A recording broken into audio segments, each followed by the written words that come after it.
Entonces damos inicio a la exposición de planes. Invito al doctor José Luis Yucra Quispe para acercarse por favor al podio que ha sido instalado para esta finalidad.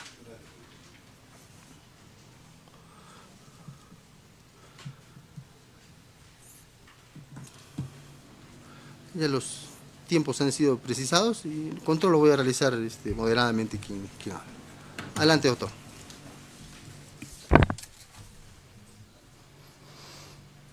Señor presidente, señores magistrados de esta honorable sala plena, conforme lo ha señalado el señor presidente, voy a darles a conocer el plan estratégico para los años 2025-2026.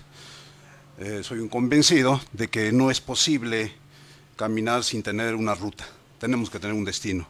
Y creo que las gestiones anteriores se han encargado de hacer un plan hasta el 2030. Y es en ese sentido que quienes estén al frente de la Corte debemos de caminar, sea quien fuere el elegido el próximo jueves. Dicho esto, entonces mi plan va a ceñirse sobre la base del plan estratégico diseñado, trabajado y aprobado, sin importar, por supuesto, de que sean las mismas acciones u otras diferentes. Este plan que hoy presento no necesariamente es rígido, es posible que en el camino, de acuerdo a las necesidades, de acuerdo a las pueda ser modificado, añadido, para lograr el propósito del plan aprobado. En tanto no se modifique ese plan, tenemos como guía y todos tenemos que apuntar a lograr ese propósito. De más está de referirles la misión, de más está referirles los principios, misión, visión de la Corte Superior. Pero es importante que empecemos a ver desde la perspectiva de la celeridad. Para ello tenemos que recordar un dato importante.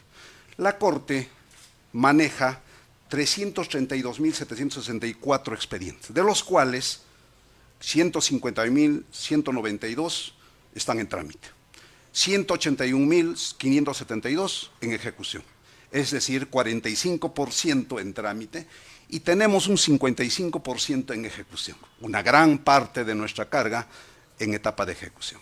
Y entonces eso nos conlleva a ver qué hacer dentro de la celeridad. Todos reclaman, si pues les hemos reconocido sus derechos, pero necesitan que sus procesos concluyan bien. Entonces allí tenemos varios rubros. En cuanto a la reducción del retraso, necesitamos, aún es clarísimo, innegable diríamos, que existen retrasos en la tramitación y también en la ejecución. Algo hay que hacer. Bueno, la propuesta está allí para utilizar ese equipo en este primer rubro de descarga, pero no una descarga temporal, sino una descarga, si bien temporal, pero no descarga para que solamente se solucione de manera inmediata, sino que tenga vigencia en el tiempo. Apoyado con este equipo de descarga, debe haber un compromiso, seguimiento de que lo que se apoyó para efecto de descarga, superar el retraso, debe mantenerse en el tiempo. Entonces allí hay que trabajar con el compromiso seguramente de los trabajadores, de los magistrados.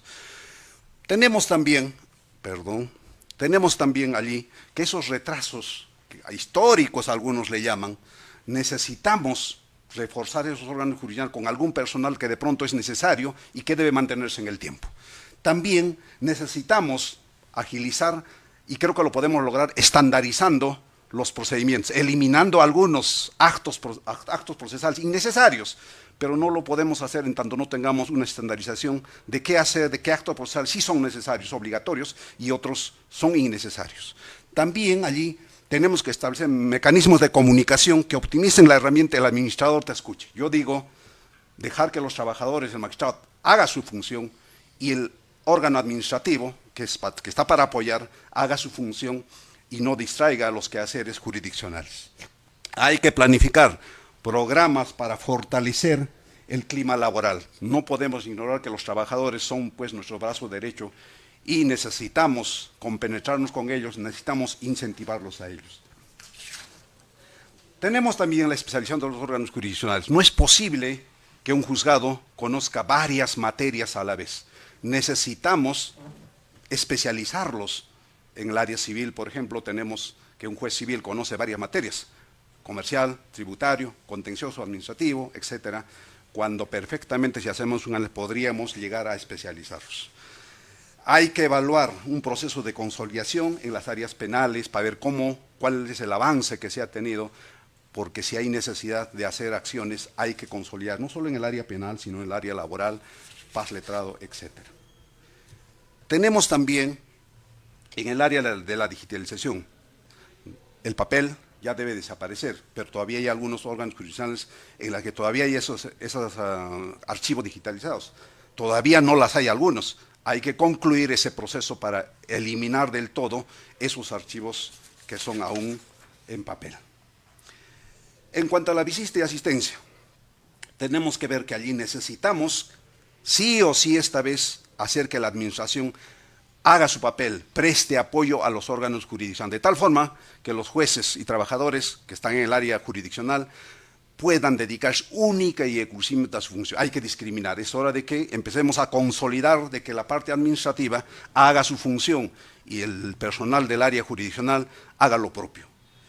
Tenemos que, por otro lado, ejecutar visita y asistencia a los magistrados. Nadie se ha preocupado que los magistrados somos pues seres humanos como cualquier otro, pero alguna vez algún trabajador, algún área de esta corte fue a visitarlo para preguntar cuál era su situación de estado de salud, anímico, si tenía algún problema, nunca lo ha hecho.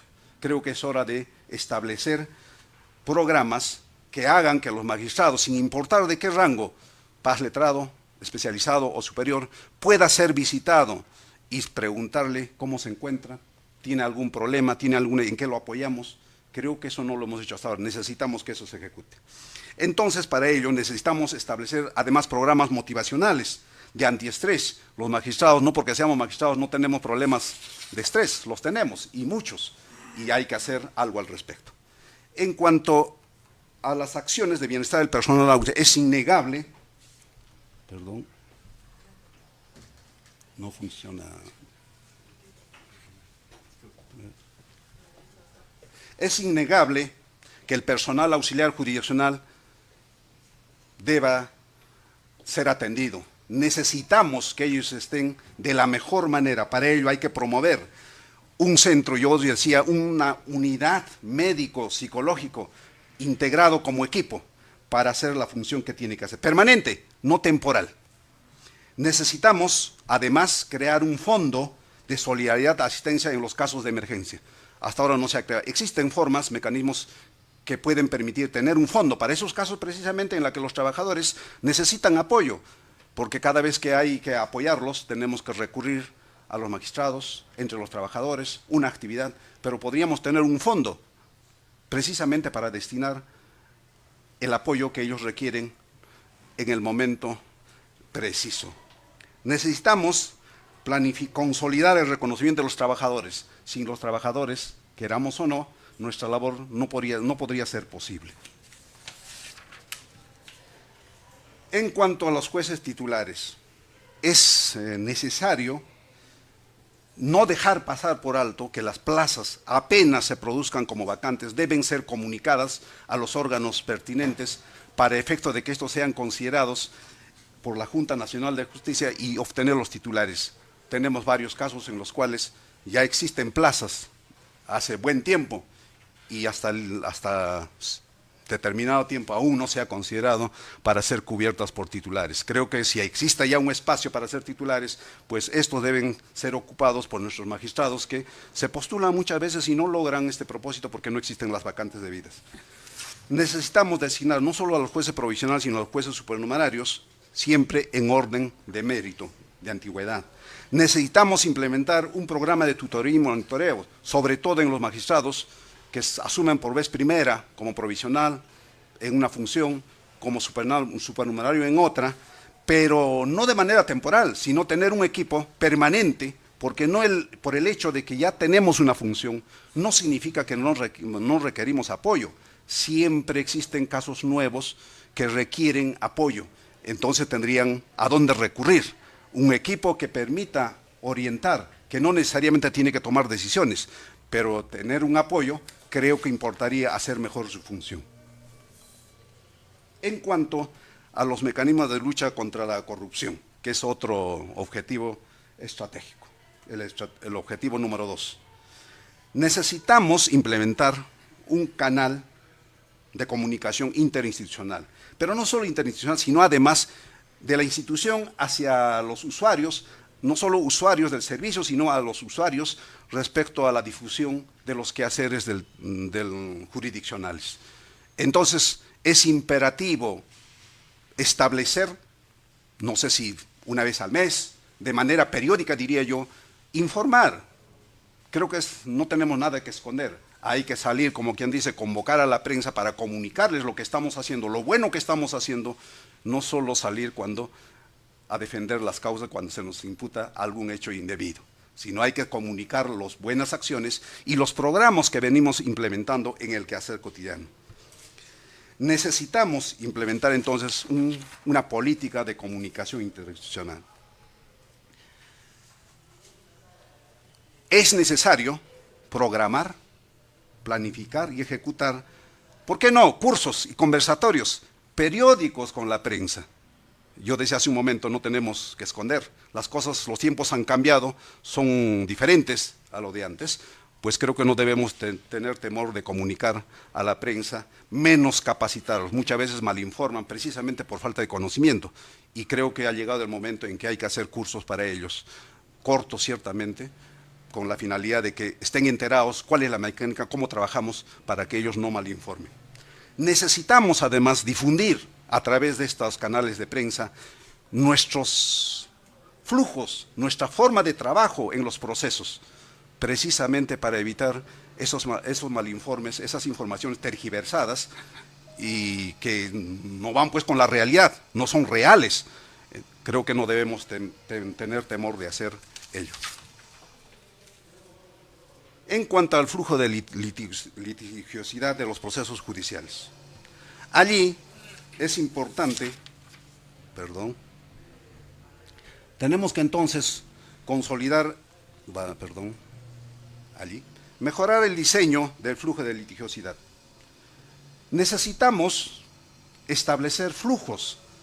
Sabemos que el código establece procesos, procedimientos, hay que esclarecerlos, no solo establecerlos, sino además difundirlos a quienes trabajamos en el interior de la Corte, y también, ¿por qué no?, al usuario de afuera, abogados, litigantes, para que exactamente sepan cómo se tramitan los procesos, cuáles son los actos que vienen uno tras otro cuando tienen un proceso judicial. Entonces, no solo hay que elaborar los flujos, sino hay que difundir los flujos. Por otro lado, en cuanto a los plenos, creo que es necesario ponernos de acuerdo, no solo primera instancia, juntos con segunda instancia. Y no solo ponernos de acuerdo, sino además difundirlos, pero para ello necesitamos establecer con mucha antelación días y horas en las que los magistrados no se comprometan a hacer su quehacer, estén libres, de tal forma que no haya justificación que no puedan concurrir.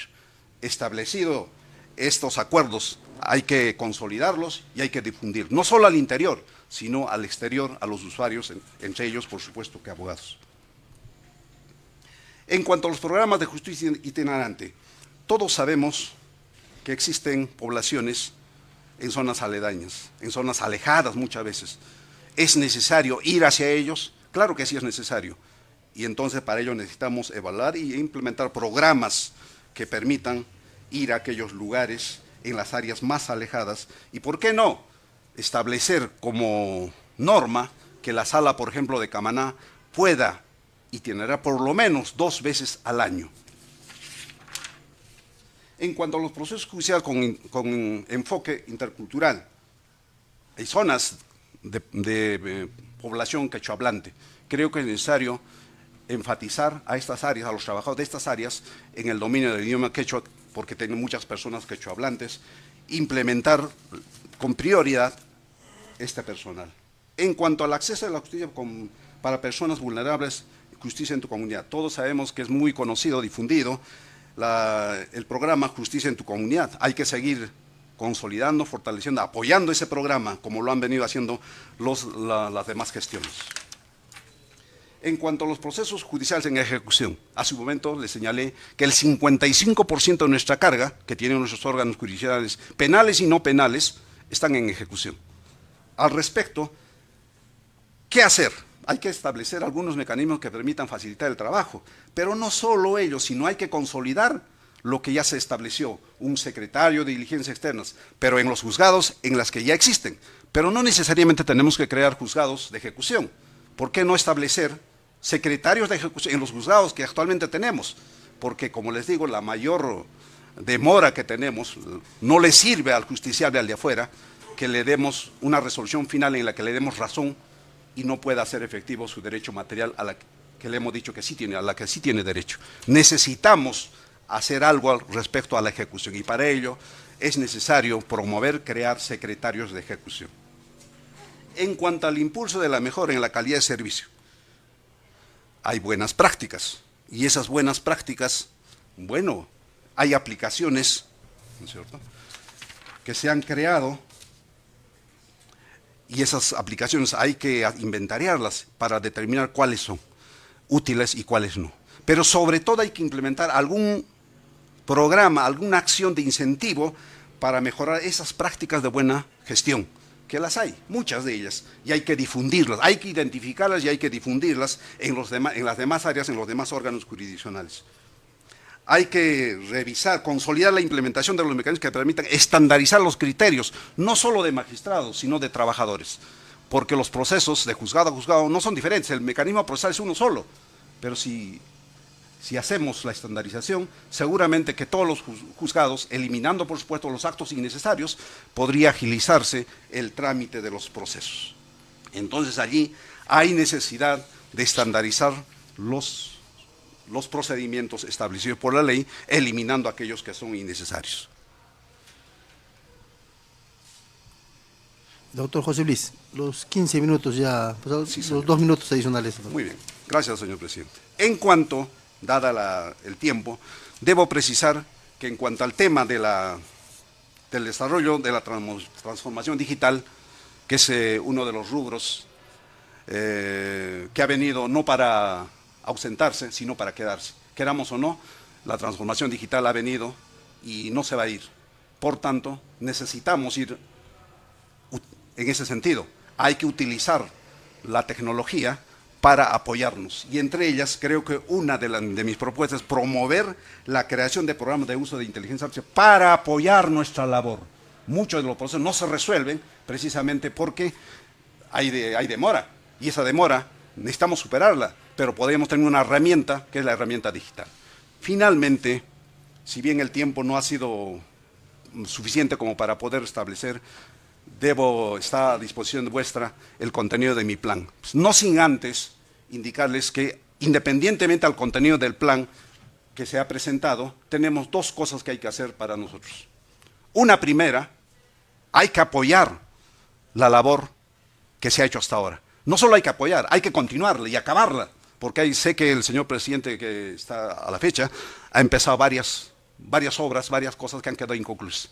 Hay que continuarlas, hay que acabarlas, no puede iniciarse de nuevo, porque 2 años son muy cortos para empezar de nuevo. Hay que iniciarlas y acabarlas. Pero sobre todo en lo que a nosotros concierne, tenemos 2 cosas fundamentales que hay que hacer por ahora. Aplaudo y saludo, reconozco la labor del señor presidente actual en el extremo en que se ha logrado que se dé una ley para que se nos pague el beneficio que todos sabemos, que lo reclamamos con proceso y hemos estado logrando vía proceso. Ahora reconocido, pero falta concluir, y ese es mi compromiso para con ustedes.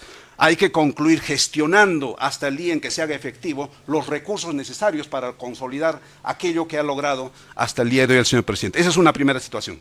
Creo que para ello, si hay necesidad de que hay que viajar, hay que convocar a los presidentes de corte, hay que viajar a la ciudad de Lima, no sé si sentarnos a conversar con alguien, buscarlos en el Ministerio de Economía, etcétera. Lo que hay que hacer, hay que hacerlo para lograr precisamente concluir y consolidar lo que ha comenzado el señor presidente. Finalmente, todos nosotros algún día nos vamos a jubilar, nos vamos a ir de esta corte, no somos para siempre.